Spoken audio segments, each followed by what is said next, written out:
So today I'm going to show you how to make a Philadelphia seafood chowder with sweet potatoes, and we're going to serve it with pistachio brown bread. So I'm going to get stuck straight in and show you, because there's lots of different stages, but it's really simple. Basically with a chowder, what you want to do is create really nice base flavours to support the fish when that goes in. So what we're going to start off with is 2 pieces of streaky bacon all cut up, and you want to have a pan on the heat with some olive oil. Pop that in, and basically all this is to do is to create a really nice base flavour to start off with. So you just want to fry that gently in your pan, so you can leave that there for a moment, and then I'm going to show you what we're going to put through this. So we're going to start off with some fresh garlic, some shallot chopped up nice and finely, got some leeks, about half a small leek. We're going to use some carrots chopped up nice and small, and again some sweet potatoes, because you'll often find normal potatoes through a seafood chowder, but I thought it might be quite nice to do something a bit different. A bouquet garni, which I've made myself. This is just 2 bay leaves with some parsley and some thyme through it. You can buy them in supermarkets if you don't have them, or don't have all those herbs to hand. And we're going to garnish it with some parsley at the very end. Okay, so that's all the ingredients so far. So that's basically all you need to do with that. So now you just want to discard this, discard your bacon, because what you want is the flavours. Okay, so your pan's on a really nice heat. Now you're going to put in the garlic, the shallots, and your leeks. Okay? And if the pan is looking a little bit dry, don't be afraid to add a bit more olive oil. Okay? So you want to get some heat going through them. You want to saute them nicely. Break up the leeks, and you'll get the smell of the bacon together with the smell of the onions, which is really a really lovely aroma. Okay, so get that up nice and high. So I like this chowder because it doesn't take too long to make. Because chowder is a bit of a funny one. You can often think that there's lots of different stages and you have to buy lots of different kinds of fish, but that's not necessarily the case. You can use whatever it is you have to hand. Okay, so we've got some chestnut mushrooms that we're going to use as well, so I'm going to put them in now. So in they go, and I'm going to put in the sweet potatoes and the carrots as well, to get a bit of heat going through them, because they'll take ever so slightly longer than the rest of the vegetables, okay? So you just want to saute them on a nice high heat and get lots of flavour going through them. And the thing about cutting up carrots and sweet potatoes small is that it allows you the luxury of having less time cooking. And as well, there's no harm in having a bit of crunch through something like this. So if there's a little bit of crunch through the carrots, sweet potato will cook a little bit quicker, but a little bit of crunch through the carrots isn't going to do any harm. So, okay, that's doing really nicely. So you'll see you've got all these lovely colours going through there. I always think it's really important to have lots of colour and lots of textures going through different dishes. Okay, so your heat has gone through that nicely now, and it's started to saute quite well. So what we're going to do is, this is a tablespoon of flour, and we're going to put this onto the vegetables, and what that will do, it will serve to thicken the sauce when we put the stock in and add the Philadelphia and the cream. Okay, so that's what this is for. So you just want to put that in like that. Mix it through quite well, and when you're working with flour, you just want to make sure that you cook off the taste of the flour. So you just want to give it a few moments on the heat, and that will just coat the vegetables quite nicely. Okay, so that's the base done. Now what you want to do is get some fish stock. So in here I've got 500 millilitres of fish stock. So now just add that to the vegetables. Okay, and I've had my fish stock boiling so that it will come up to the boil straight away, and it will get the vegetables cooking as soon as possible. Okay, so I've just used a fish stock. So this one, a Norman. But if you have your own fish stock in the fridge or in the freezer, by all means use that. It's completely up to you. Bouquet garni, this is where this comes into play. So that goes in. So that's just going to create another little kind of element of flavour. Okay, so let that boil away. That's the basis of your chowder. So now, for the Philadelphia. So what we need is some double cream and a tub of Philadelphia. Okay, and what you're going to use is about 100 millilitres of double cream, and then to that you're going to add about 100 grams, so half a tub of Philadelphia. Okay, so just scoop that out into your bowl. Okay, and then what you just need to do is mix that all together quite nicely. So you'll see that the Philadelphia is quite thick, so that will serve to thicken your soup as well, which will give it a really nice creamy texture. And because Philadelphia is quite a delicate flavour, it will go really nicely with the fish. And the fish that I've chosen salmon and smoked haddock. So you've got lots of flavours going on that will really stand up to one another and create loads of different elements of this dish. Okay? Just going to put a little bit more cream in there. So that's the Philadelphia and cream base, and we're going to add this to the stock. Okay?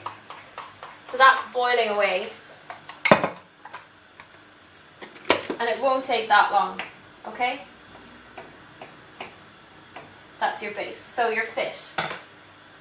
I'm going to use smoked haddock, and so I've got about 100 grams of smoked haddock, and I've got about 200 grams of salmon. Okay? And it's cubed up nice and small, like this. Okay?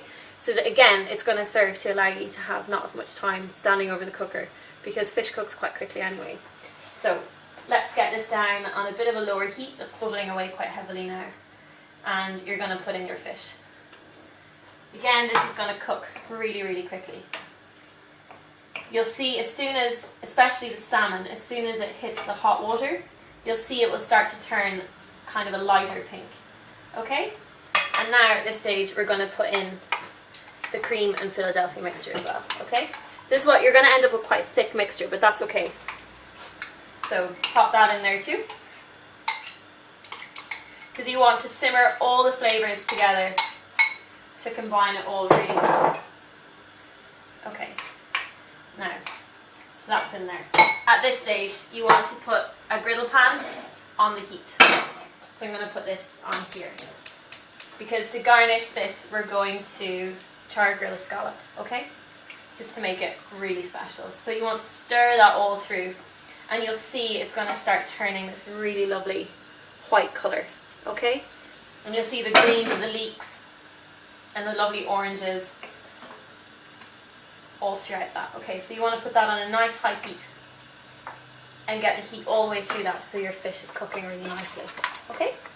So, with your scallop, we're just going to serve a scallop on top just to make it something a little bit more special. So here I've got one scallop.